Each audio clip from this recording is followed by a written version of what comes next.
अस्सलाम वालेकुम to everyone. आज हम 10th क्लास की फ़िज़िक्स चैप्टर नंबर 1 के न्यूमेरिकल सॉल्यूशन करने जा रहे हैं।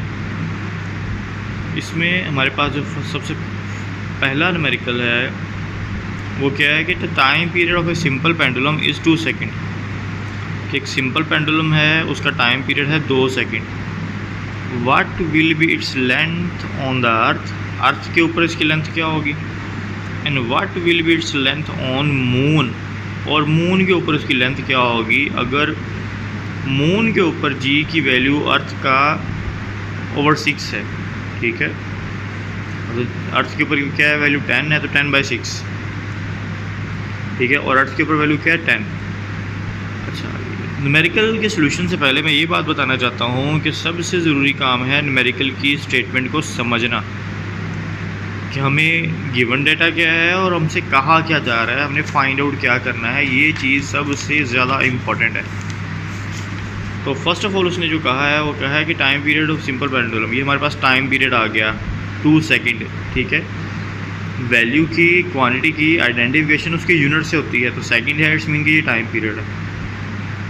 What will be its length, length हमने कैलकुलेट करनी है। ठीक है, अर्थ के ऊपर भी और मून के ऊपर भी, और जो तीसरी चीज़ है फार्मूले में रिक्वायर वो हमें दी गई है जी की वैल्यू 10। तो सबसे पहले हम इसकी डाटे को समराइज़ करेंगे, इकट्ठा करेंगे, कलेक्ट करेंगे, इसको लिखेंगे कि सबसे पहले हमारे पास जो टाइम है, टाइम को हमेशा कैपिटल टी से लिखा जाता है, वो कितने हैं, वो है 2 सेकेंड। लेंथ ऑफ अर्थ हमने कैलकुलेट करनी है, लेंथ ऑन मून हमने कैलकुलेट करनी है। हमें पता है कि आधे से ज़्यादा न्यूमेरिकल्स में यही फार्मूला लगेगा कि time period is equal to 2πL/g। यहाँ पे t जो है वो टाइम पीरियड है, 2 एक कांस्टेंट है, पाई की वैल्यू कांस्टेंट है, L length of simple pendulum है, जबकि g जो है वो है ग्रेविटेशनल एक्सेलरेशन ऑफ अर्थ। ठीक है, यहाँ पे जनरली है तो यहाँ पे भी जनरली आना चाहिए, लेकिन अगर आप मेंशन करेंगे कि हम अर्थ के ऊपर जी की वैल्यू कैलकुलेट कर रहे हैं तो आपको एल के साथ भी ही लिखना पड़ेगा। ठीक है जी, तो हम पहले अर्थ के ऊपर वैल्यू कैलकुलेट करेंगे। हमें चाहिए लेंथ, लेंथ ऑन अर्थ, ये हमारा टास्क है कि हमने इसको फाइंड आउट करना है। लेकिन मसला ये है कि वो है अंडर रूट के अंदर। अब क्योंकि वो अंडर रूट में है तो अंडर रूट के साथ हम उसको इधर उधर मूव नहीं करवा सकते। हमारी सबसे पहली प्रायोरिटी ये है कि इस अंडर रूट से हमारी जान छूट जाए, ताकि हमारा जो मिशन है कि हमने लेंथ को सेपरेट करना है, उसकी कैलकुलेशन करनी है, वो इजी हो जाए। तो फर्स्ट हर्डल हमारे सॉल्यूशन में वो ये आ रही है कि एल के ऊपर अंडर रूट है, इससे हमने जान छुड़ानी है। तो बचपन से एक कुलिया, एक फार्मूला हमारे माइंड में है कि अंडर रूट से जान छुड़ानी हो तो कैसे जान छुड़ाएं, उसका स्क्वायर रूट ले लें। तो हमने वही किया, हमने इस फार्मूले का, इस इक्वेशन का होल क्या ले लिया, स्क्वायर रूट ले लिया। t की जगह पे t स्क्वायर हो गया, 2 की जगह पे 4 हो गया, पाई की जगह पे पाई स्क्वायर हो गया, और अंडर रूट और स्क्वायर रूट जो है वो क्या हो गए, कैंसल आउट हो गए। ठीक है, कुछ स्टेप्स मैंने लिखे नहीं है क्योंकि वो मैं चाह रहा था कि मैं ज़्यादा एक्सप्लेन कर दूं बताते हुए। तो हमारी अंडर रूट से जान छूट गई। ठीक है, स्क्वायर रूट और अंडर रूट कैंसल रूट हो गया और हमारी उससे जान छूट चुकी है। तो अब हमारे पास लेंथ जो है वो सेपरेट आ गई है। अब ईज़िली, आसानी के साथ हम यहाँ से LE को यानी कि लेंथ को सेपरेट कर सकते हैं और एक फार्मूलेशन की तरफ जा सकते हैं, एक नया फार्मूला जो है वो ड्राइव कर सकते हैं। और फिज़िक्स में हम यही करते हैं, बेसिक फार्मूला एक ही होता है, हम अपनी ज़रूरत के मुताबिक, अपनी डिमांड के मुताबिक उसको रीशेप करते रहते हैं। तो हमने इसको रीशेप किया बेसिकली। तो लेंथ यहाँ पे क्या हो रही, जी यहाँ पे क्या हो रहा था, डिवाइड, इधर टी के साथ जाके क्या हो गया, मल्टीप्लाई। 4π इधर एल के साथ क्या हो रहा है, मल्टीप्लाई, यहाँ पे इसके साथ आके क्या हो गया, डिवाइड।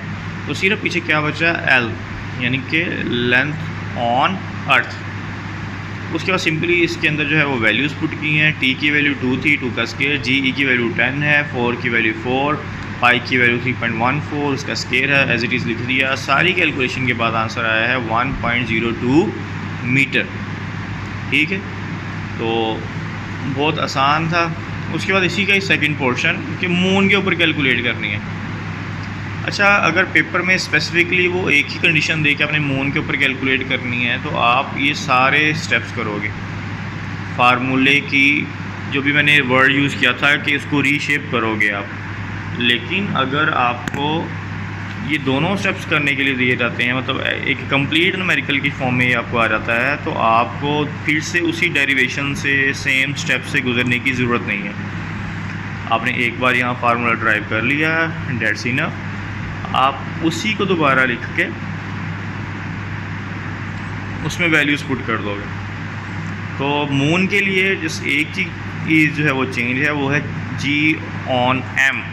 ठीक है, यहाँ पे भी गलती से E लिखा गया है, E नहीं आना, यहाँ पे M आना है। ठीक है, तो सिंपली T² मतलब 2 का स्केयर, Gm की वैल्यू 1.6 होती है। ये रिक्वायर्ड है और गिवन भी है, दिया गया है, लेकिन उसने घुमा के 10/6 लिखा था। 10 को 6 पे डिवाइड करें तो 1/6 आता है। पाई की वैल्यू और 4 वैसे का वैसा। तो इस सब का जब सोल्यूशन किया हमारे पास वैल्यू आई 0.17 मीटर। ठीक है, और यही जो है वो एक ठीक आंसर है। ठीक है जी। उसके बाद सेकंड न्यूमेरिकल है। आई होप कि आपको समझ आ रहा होगा और मैं बहुत ज़्यादा स्पीडली नहीं बोल रहा, और अगर आवाज़ ठीक नहीं है तो काइंडली कमेंट्स में बता दें ताकि अगली बार मैं थोड़ा और लाउडली बोलने की कोशिश कर सकूं। सेकंड न्यूमेरिकल है a pendulum of length 0.99 metre is taken to the moon. कि एक पेंडुलम को उठाया और उसको चांद पे ले गया एक astronaut. The time period of the pendulum is 4.9 second. ठीक है, पेंडुलम का जो टाइम पीरियड है वो 4.9 है। And what is the value of G on the surface of moon. G की वैल्यू क्या है मून के ऊपर, ये हमारा टास्क है, इस चीज़ को हमने कैलकुलेट करना है। तो फिर से वही बात कि हमें गिवन क्या है, हमें कैलकुलेट क्या करना है। सबसे पहला टास्क तो हमारा ये है इस चीज़ को फाइंड आउट करना। तो फर्स्ट ऑफ ऑल हमें जो चीज़ दी गई है वो है लेंथ ऑफ द पेंडुलम। ठीक है, और वो है 0.99 मीटर।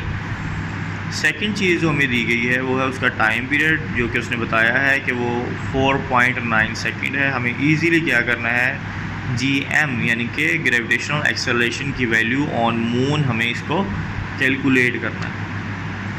फार्मूला वही रहा, T = 2πL/G। ठीक है, अब यहाँ पे आप चाहे कैपिटल L लिखो चाहे स्मॉल l लिखो, लेकिन बेहतर ये है कि आपको स्मॉल l ही लिखना है। आप सेम सीक्वेंस से चलें। अगर आपने L स्मॉल लिखना है तो बाकी सारे न्यूमेरिकल्स में भी स्मॉल लिखें। अगर आपने कैपिटल लिखना है तो सारे न्यूमेरिकल्स में कैपिटल लिखें। अगर आप ये सोच रहे हैं कि सर ने तो यहाँ पे कैपिटल लिखा हुआ है, तो मैंने एक रिक्वेस्ट की थी अपने एक स्टूडेंट से कि मुझे ये बना के दे दे नोट्स, क्योंकि वीडियो में साथ साथ बनाना और साथ साथ उसको एक्सप्लेन करना लिखना थोड़ा मेरे लिए लग रहा था कि शायद ये थोड़ा मुश्किल है। ठीक है, लेकिन इस तरह से ज़्यादा एक्सप्लेन करना ज़रा टाइम कंज्यूमिंग नहीं होता, क्योंकि आपको बहुत ज़्यादा जो आजकल बच्चे हैं बहुत इंतहाई मसरूफ़ बच्चे हैं, वो कहते हैं क्या साथ साथ लिखो, इसी हमें ऊपर से जल्दी जल्दी बता देंगे कैसे किया है। ओके, तो सेम इशू हमारे पास फिर से आ गया। G है अंडर रूट के अंदर, जान छुड़ानी है, सबसे पहली हर्डल को रिमूव करना है, वही कर दिया। स्क्वायर रूट लेके T का स्क्वायर रूट T², 2 का 4, पाई का π², L और स्क्वायर रूट कैंसल आउट हो गया, LG वैसे का वैसा। सिंपली G को एक साइड पे करना है। ठीक है, G T की जगह पे चला गया, T G की जगह पे आ गया। वैल्यूज़ पुट की, 4 वैसे का वैसा, पाई की वैल्यू 3.14 हमेशा के लिए कांस्टेंट, उसका स्क्वायर है, वैल्यू का भी स्क्वायर आएगा। L 0.99, T का स्क्वायर 0 मतलब 4.9 का स्क्वायर, तो आंसर आ गया 1.60। ठीक है, जो कि हमारे जो एक्यूरेट आंसर है उसके पास है। एक्यूरेट आंसर है 1.62। ये थोड़ा सा कैलकुलेशंस में जो एरर आता है, इसकी वजह से हमें थोड़ा सा आंसर पे कॉम्प्रोमाइज़ करना पड़ता है, क्योंकि हम हमेशा 100% एक्यूरेट वैल्यू नहीं लिख रहे होते कैलकुलेटर से देख के। ओके, उसके बाद है न्यूमेरिकल नंबर 3, कहता है find the time period of a simple pendulum of 1 metre length. Simple pendulum जिसकी लेंथ 1 मीटर है उसका टाइम पीरियड मालूम करो, और उसको रखा गया है अर्थ के ऊपर और मून के ऊपर। फिर से वही काम दोबारा, वैल्यू जी मून के ऊपर अगर नहीं भी बताओगे भाई साहब तो हमें पता है 1.62 होती है, सोल्यूशन करके हटे हम अभी। ओके, तो हमारा टास्क है फाइंड द टाइम पीरियड। ठीक है जी, टी कैलकुलेट करना है हमने। 2 कंडीशन हमारे पास टी कैलकुलेट करने के लिए। हमें इसको अर्थ के ऊपर भी कैलकुलेट करना है, हमें इस टी को मून के ऊपर भी कैलकुलेट करना है। ठीक है जी, दोबारा से देख लेते हैं। हाँ जी, हमें इसको अर्थ के ऊपर भी कैलकुलेट करना है और मून के ऊपर भी कैलकुलेट करना है।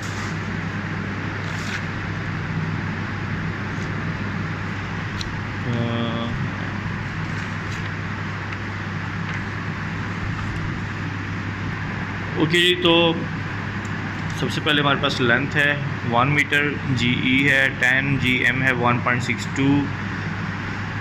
सिंपल सा काम है, हमें फार्मूलेशन पहले से पता है कि T = 2πL/g, और इस बार हमने कैलकुलेशन भी T की ही करनी है। तो फार्मूले को रीशेप करने की, मॉडिफाई करने की, कुछ और फॉर्म देने की कोई ज़रूरत नहीं है। ठीक है, बस आपको यहाँ मेंशन करना है कि आप लोग किसका टाइम पीरियड कैलकुलेट कर रहे हो, और उसकी वैल्यू यहाँ पे मेंशन करनी है कि यहाँ पे TE लिखा है, L के साथ भी TE आएगा और G के साथ भी TE आएगा।